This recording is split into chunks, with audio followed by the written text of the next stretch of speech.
They were banging on my door like the house was on fire. Mom shouting my name, Dad pacing behind her, phone in hand, muttering about lawyers. Funny how fast they panic when it's their name on the line. But I didn't answer the door. I just watched them through the peephole, calm, quiet, satisfied. 2 weeks earlier, my 8-year-old son stood in our hallway clutching a red t-shirt we bought for Family Sports Day. He was grinning. He even practiced his baton handoffs with the dog. That morning, I dropped him off at their house, my parents, same as I'd done last year. They said it was just easier for the whole family to meet there before heading to the park. Said the teams were already finalized, the structure too tight for last-minute additions. Said there were only enough shirts for registered names. They smiled when they said it, patted his head, and told me he could cheer on the sidelines.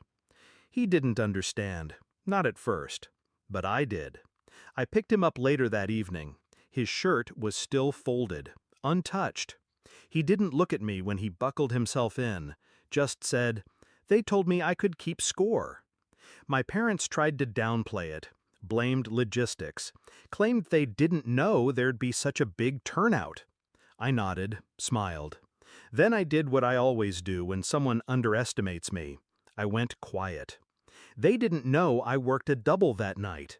Didn't know that while they drank wine and posted photos with their official teams, I was watching, scrolling, counting.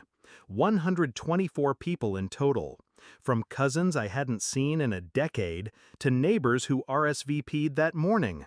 They even made t-shirts for the dogs, but not my son, because they didn't want him in the family photo. They wanted him adjacent, a prop, an afterthought, and I'd had enough. You see, my parents are legacy obsessed. My dad chairs the community board. My mom runs a local charity. Their entire identity is built on curated appearances, happy family, good values, perfect grandparenting. They rely on me to uphold it. The single mom who made it work, the nurse who stayed close, the obedient daughter. They never imagined I'd be their reckoning. But I've spent the last decade learning to make wounds invisible, to cut in silence, stitch without drama. I'm surgical when I need to be. And this needed precision. First, I pulled the community grant applications they submitted this year, 3 of them, all tied to youth wellness and inclusive family initiatives, all signed with glowing language about equal access and no child left behind. I submitted a quiet complaint, anonymous. Then I requested the attendance records from the City Parks Department, Sports Day registration lists, names, dates, team rosters, every child listed, every parent, every dog. I attached photos, the family group shots, the team rosters, and the caption boasting, "Everyone joined in, everyone but one." They received a call within the week. The local news picked it up first. A story about a boy excluded from a family event under the guise of rules. The phrase, "only enough shirts for registered names," became a headline. But the real damage came later. The grant was suspended pending investigation. Their charity gala lost sponsors. And I stayed quiet. Until they showed up at my door. I opened it after they rang for the 4th time. Let them see my face. Calm, unshaken.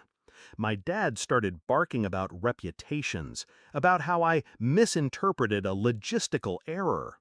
My mom pleaded, "You're overreacting. You know how chaotic these things get. Why are you doing this to us?" I stepped outside, let the door click shut behind me. I looked them both in the eye.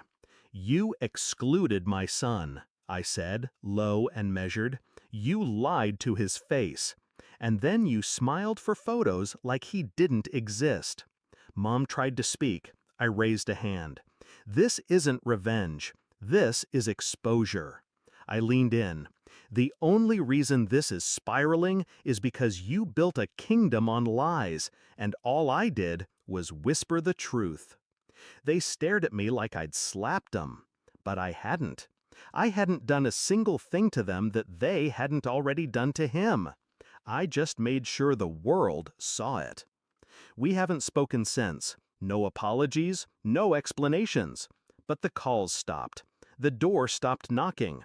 And sports day? My son and I hosted our own. Backyard, balloons, trophies from the dollar store. A team of 5, all real friends, not blood. He wore the red t-shirt this time. It fit perfectly. There's a photo of him on my mantle now, grinning, arms up, medal around his neck. He doesn't know what I did, doesn't need to. He just knows he's seen, counted, chosen, and that's more than they ever gave him. Legacy is funny like that. My parents spent their lives building a name they thought would outlive them. Turns out, it only took one child.